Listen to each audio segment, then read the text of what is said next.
Joey's Wine Rack. I'm Joey, and well, this is my wine rack. So welcome, welcome, welcome. Thank you for stopping by. Today, what are we going to do? Well, let's taste wine. Okay, yeah. You knew that was coming. But today is actually almost... Okay, so it's tomorrow. Today, because I'm recording this a little early so that I get it on time. September 18th is International Grenache Day, or for the Spanish folks, Garnacha. Same grape, just spelled differently. Comes from a different place, of course. The grape, Grenache. I used to call it Grenache. Apparently it's Grenache. That's how they say it's supposed to be pronounced, so who knows. Grenache, Grenache. That one is French, from the Rhone region. The one that we're actually going to taste today is Garnacha. That one is from the Valencia region in Spain, or Valencia area. So why not do a little bit of now? So we're going to do this one. This one, in case you can't see that because it looks like you can't. There you go.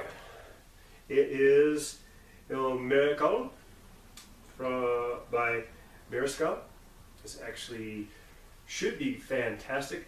If you care about it, I don't necessarily, but this little weird thing that I've got here on the neck says 90. That's Robert Parker's rating. Robert Parker is a big to dude. That's it, to dude. In the wine world, he's really important. What he says goes, and if he says this, oh, it's really good. And his is on a 100 scale, so 90 on a 100 scale. It's pretty good, We will give it the Joey scale when we're done and see what happens. So anyway, 90 on a Parker scale, so could be good. So you see, there's two different ones. This one is the Garnacha from Spain, Valencia. And this one over here is actually a blend.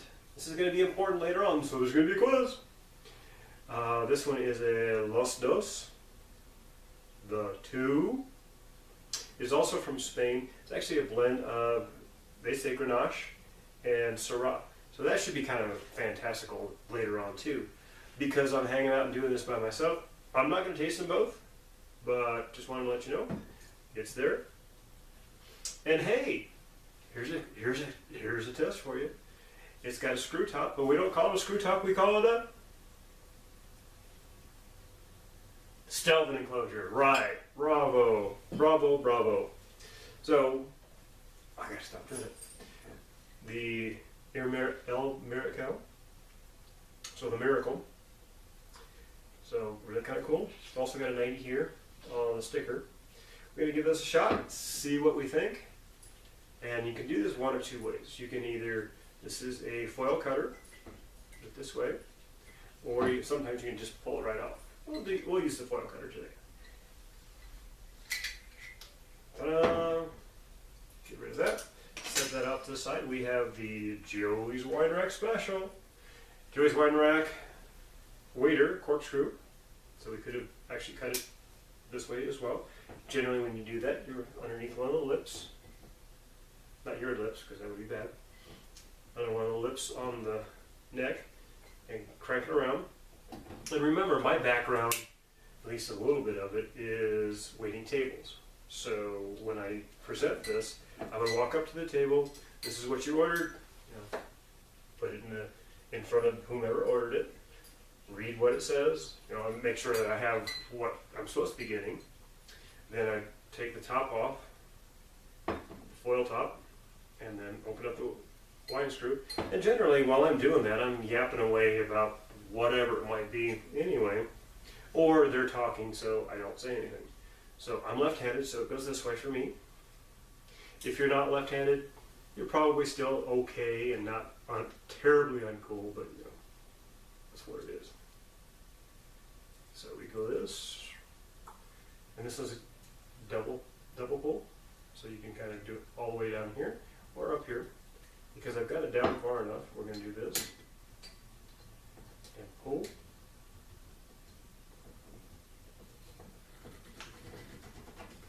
And actually, I didn't quite go far enough.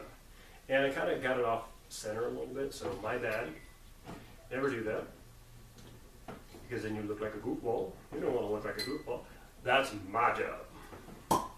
Here you go. Full miracle. See? See? Can you see that? A little bit of red wine at the little red wine stain. And it says Vincente Gandia. Vincente Gandia is the winemaker. So we do this. What does it smell like? Actually, this one smells almost like raisin a little bit. Generally speaking, it smells like a cork. It used to be a big, big deal back in the day. You had to present the cork to the smell of it. It doesn't do anything. But unless it smells like wet dog, then say no. No, gracias. And I forgot something, so I will be right back. You're saying to yourself, Joey, what did you forget? Because you call me Joey. I forgot this. This is the Joey's Wine Rack Original. It's actually called a drop stop. Got the first ones from the blend there. Got the first ones from my Swedish family. They rock. What you do is roll it up like this and stick it like that. And now you have a funnel.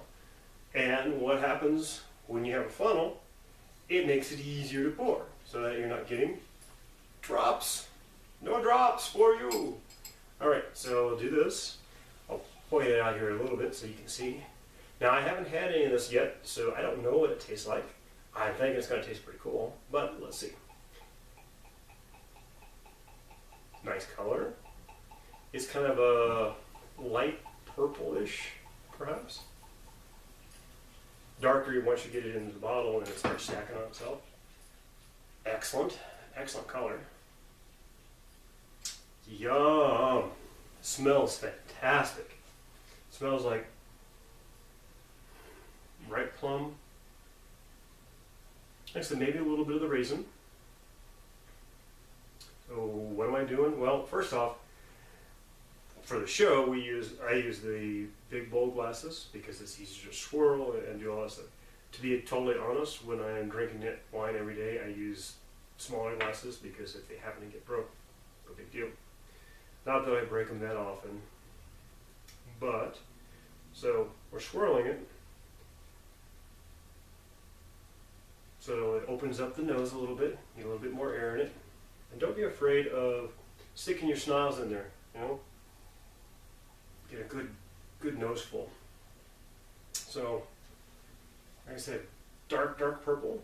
It's really cool. And when I was pouring it in, it was almost a light purple, almost, I hesitate to say lilac, but kind of somewhere between that, like the lilac and eggplant. So you can imagine that color in between. That's kind of what it looked like when I was pouring. But now that it's stacked on itself, and there's a little bit more in there, it looks really great. Not grape, because, well, it is grape, but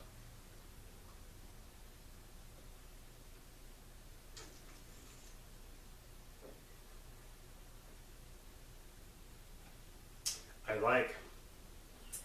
So what'd you hear? You heard me sucking in some additional air. So again, get a little bit more air into that. And sorry, there's guests in the studio. They're four-legged guests. We need to taste that again.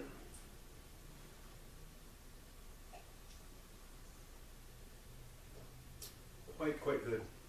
So you're going to taste that a little bit along the sides of your tongue, but really a little bit more back here. It's a 13.5% alcohol, so not really over the top, but kind of where you're used to reds. Reds usually 12, maybe 12 and a half, maybe 14, but that's kind of high. So 13.5, really good. What makes Grenache or Garnacha a little different is it matures very late. So it's a late harvesting, which is great if you have several different grapes that you're harvesting. You harvest these first, then you harvest those, then you harvest this. This is not late harvest grapes because that's entirely different. Late harvest grapes tend to be very sweet. That's where you start getting your ones if they've been around a little too long or too long on the vine and they get frosted. Now you've got ice wine. We're not talking about that.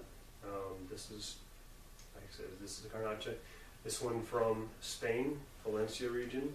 It's 2013, so it's still somewhat young, but about 3 years is a really good time frame for drinking reds. Obviously, it depends on whether or not you're going to lay it up for a while or whatnot. I've recently found a couple that I kind of forgot about. Obviously, I'm not drinking enough. So 2013 from Spain. Let's see what's going to go with paella, probably lightly smoked meats or barbecue a little bit. Middle-aged cheese. I've actually got some smoked Gouda. I'm going to give it a shot, and I'll report back. It might be in the notes, so I should have brought it down, but I wasn't ready yet. What else? Let's see. Again, black cherry, definitely very, very purple. We did say it was International Garnacha Day, Grenache, or Grenache, as it really was what it is. That is September 18th, International Grenache Day, or Grenache, possibly Grenache. That's the French version. Garnacha is the Spanish version, which is what we have. This one 100%. These vines are 35 years old. And one of my favorite things about this one, besides the taste, is they are hand harvested, which generally means they're much better taken care of. The grapes are. They're not abused, they're not beat up, and things like that. But sometimes they tend to be a little expensive because of that processing. Because if you run a machine down it, doesn't really cost it nearly as much and you can knock it out. So that's why you want that, my friends. That is why you want to stay away from the really, really, really nasty, cheap stuff like, oh, I don't know, $2 chuck. Who said that?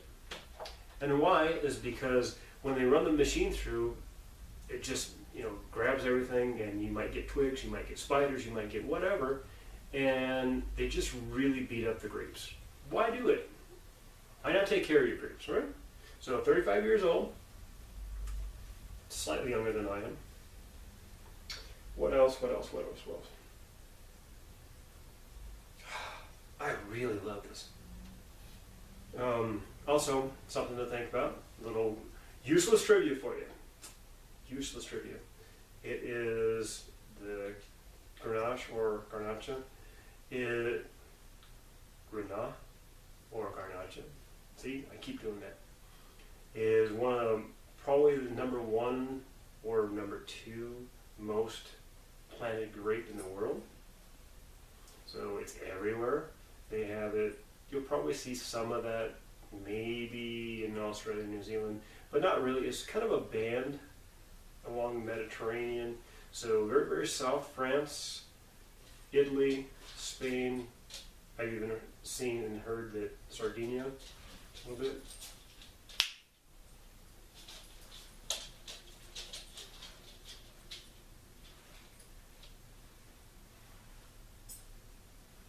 Sorry, as I said, we have visitors in the studio today and they're being a little difficult. Anyway, so here's to you. September 18th, International Grenache Day.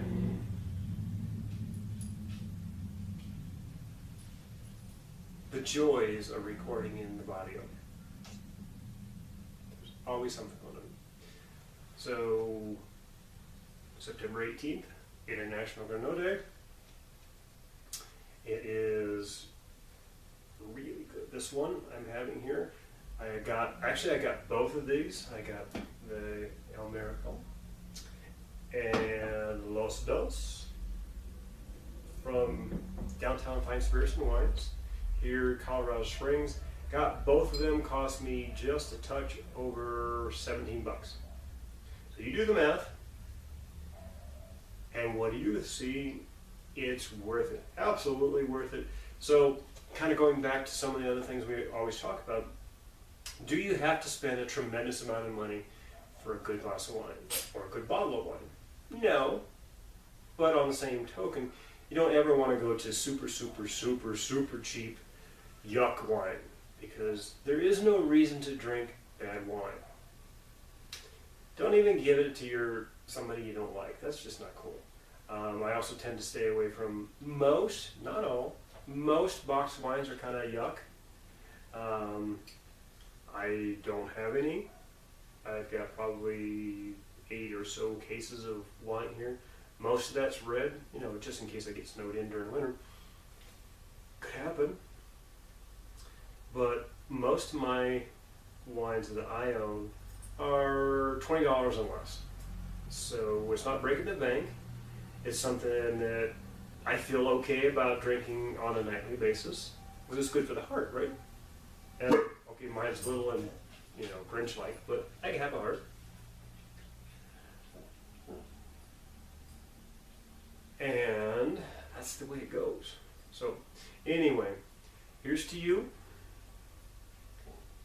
the International Grenache or Garnacha Day, September 18th. It started in France, and now it's here in Colorado Springs. Anyway, here's to you. Thank you for hanging out with us. Maybe you learned a little bit, maybe you didn't, but give this a shot. It's really good stuff. Please don't do anything foolish. If you do happen to drink too much, please make sure you have a driver. I can't emphasize that enough. There is no reason to be behind the wheel when you are over the limit. Just don't do it. Uber, friends, designated driver, whatever. Why am I talking about this? Because there's far too many accidents out there. Far too many people lose their lives for stupid reasons. Don't do it. Besides, I want to see you come back. Come on, hang out with me. At some point, you might get an invite to the casa. And when we have people over at the casa, what do? We have wine. So anyway, here's to you. Take care of yourselves. Take care of each other. Peace.